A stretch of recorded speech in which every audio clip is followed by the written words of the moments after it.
Hello， 各位好，我是 Revision Lab 修正所的阿修，歡迎來到我的頻道。今天我們要來進行一場深度的知識拆解。大家回想一下，當年網際網路或是智慧型手機剛問世的時候，確實徹底改變了全人類的生活方式，對吧？但老實說，那種科技的典範轉移，好歹也花了10幾20年的時間才慢慢發展成熟。然而，我們今天所面對的這波人工智慧浪潮，它的進化速度是以月甚至是週在計算的。這一次的拆解主題源自於全球頂尖人工智慧公司 Anthropic 最新發布的一份重量級政策報告。這份報告拋出了一個非常震撼，甚至可以說是有點讓人背脊發涼的命題。到了2028年，也就是距離現在短短2年後的世界，全球的 AI 領導權究竟會落在誰的手裡？Anthropic 在報告中非常明確地指出，目前民主陣營與中國共產黨之間正處於一場極度緊迫的技術競賽之中。大家千萬不要誤會，這不僅僅是一場 Silicon Valley 科技巨頭之間的商業競爭，這更是一場攸關未來人類生活規則以及國際權力平衡的世紀賽局。這份報告的核心目的就是要解析這場競賽的底層邏輯，並且大膽預測未來的走向。今天我們就來把這份複雜的政策報告徹底拆解開來，帶大家聽懂這場決定人類未來的 AI 殊勢戰。今天的知識拆解總共分為5個非常清晰的核心板塊。第一部分是倒數計時，我們會探討這場競賽的時間壓迫感。第二部分是算力之戰，解析這場賽局的底層資源。第三部分是鑽漏洞的藝術，看看對手如何彎道超車。第四部分是預演2028年的2種未來劇本。最後一部分則是探討民主陣營究竟該如何拿下最終勝利的制勝藍圖。我們直接進入正題。重點來了，我們直接進入第一部分，倒數計時。我們必須先來聽聽看 Anthropic 內部一款叫做 Mythos Preview 的 AI 模型，究竟為全球科技界敲響了什麼樣的巨大警鐘。報告中詳細提到 ，Anthropic 在2026年4月的時候，透過一個叫做 Project Glasswing 的專案，向特定的安全機構釋出了一款名為 Mythos Preview 的新形態 AI 模型。這個模型的問世，正式宣告了 AI 能力已經進入一種極端陡峭的指數型成長階段。我們過去總以為 AI 不過就是一個比較聰明、比較好用的輔助軟體，但這份報告嚴肅地警告我們，前沿的 AI 正在快速逼近一種將一整個國家的頂尖天才全部塞進一個資料中心的恐怖境界。為了讓大家能夠具體感受到這種跨世代的震撼，報告中引用了一位中國網絡安全分析師的真實感嘆。這位分析師在親眼見識到新模型的威力之後，非常絕望地說出了這句話。他說：“我們還在磨劍，結果對手突然架起了一挺全自動的加特林機關槍。”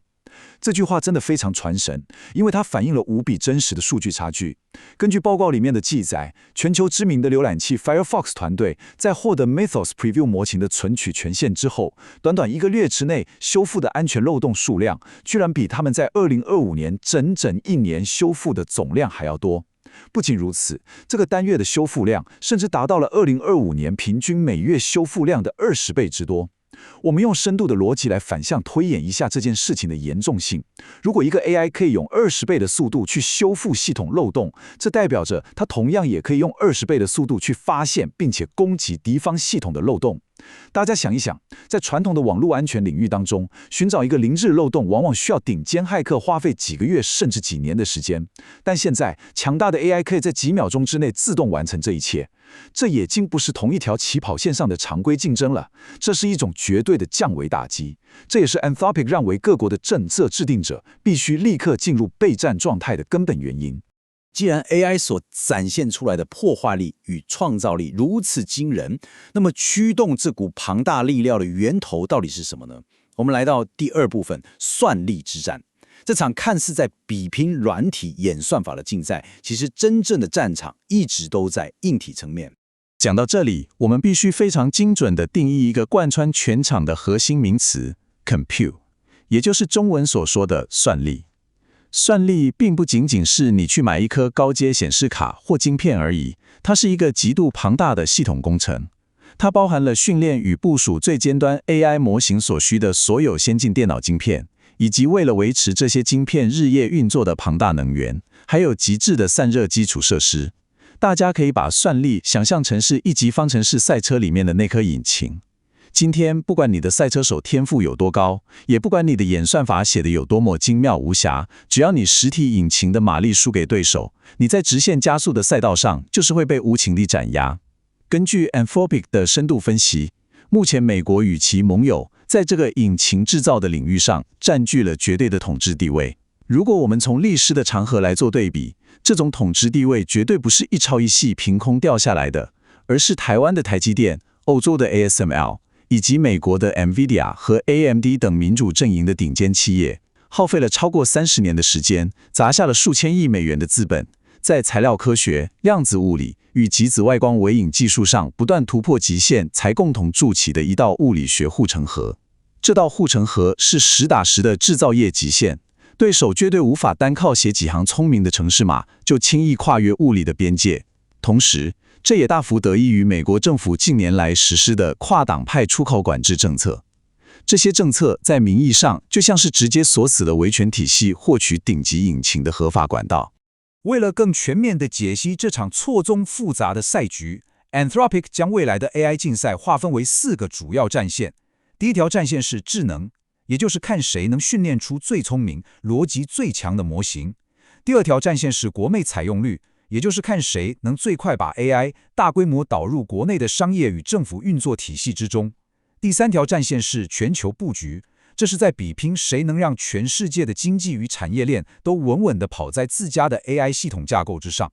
第四條戰線則是社會韌性，也就是看誰能在 AI 帶來巨大經濟顛覆的過程中維持國家社會的穩定與繁榮。如果我們深入剖析這4條戰線，你會發現最核心、具着決定性的，絕對是第一點的智能。智能就是驅動一切的火車頭。只要你的模型是最聰明的，企業自然會搶着採用，全球的客戶也會自動向你靠攏。除此之外，我們還要特別關注第4點的社會韌性。當強大的人工智慧開始大規模取代傳統勞動力的時候，社會必定將面臨巨大的失業海嘯與經濟結構衝擊。一個民主國家如果沒有掌握頂尖的 AI 技術來創造新產業，重新分配社會資源，它的經濟結構將會被徹底摧毀。因此，總結來說，要贏下這4條戰線，取得未來的發言權，唯一的入場券就是擁有最龐大、最先進的算力資源。接下來這點超級重要，我們直接進入第3部分，鑽漏洞的藝術。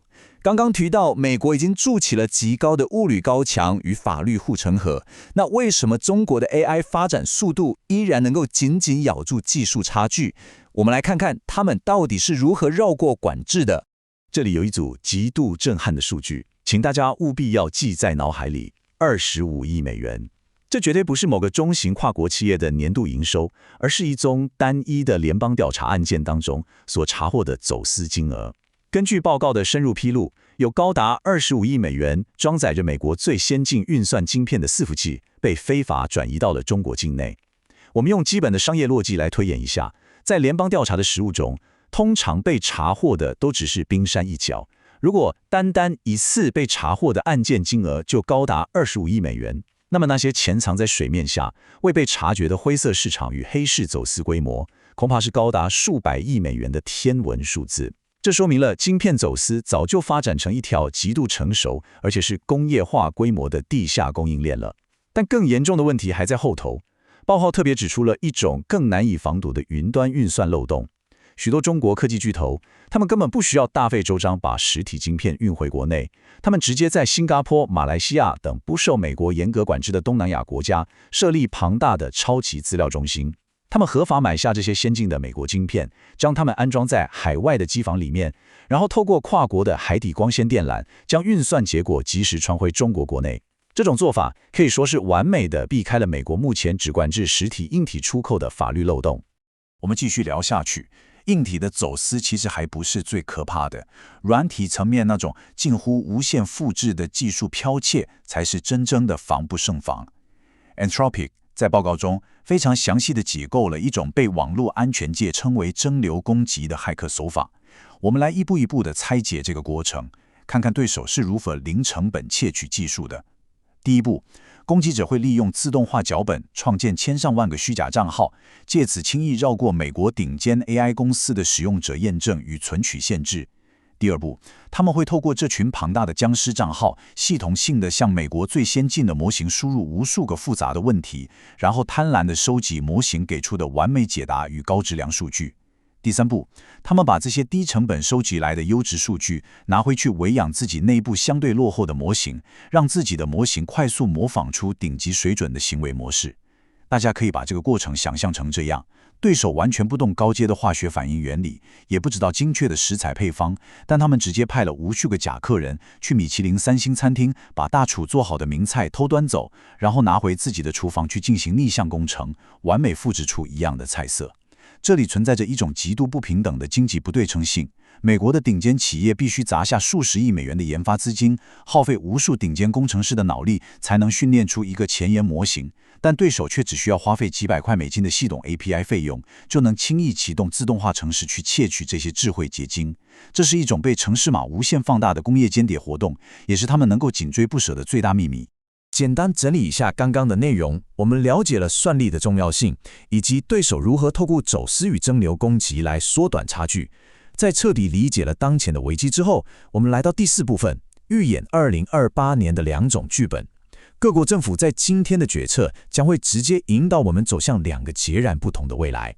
報告中非常客觀且冷靜地對比了這2種截然不同的歷史走向。在第一種劇本，也就是民主陣營領先的未來中，美國與其盟友成功防堵了實體走私與雲端的蒸餾攻擊，確保了算力優勢。最終結果是，美國的 AI 模型將會穩穩保持12到24個月的技術領先。大家千萬不要小看這區區1-2年的差距。在傳統產業裡，領先1年可能只代表你的新車款提早上市，但在 AI 的世界裡，12到24個月的領先，簡直就像是一個世紀一樣漫長。我們如果拿冷戰時期的美蘇太空競賽來做歷史對比，就會明白，在這種決定人類命運的尖端科技領域，12到24個月的領先，就等同於擁有了制定全球規則的絕對話語權。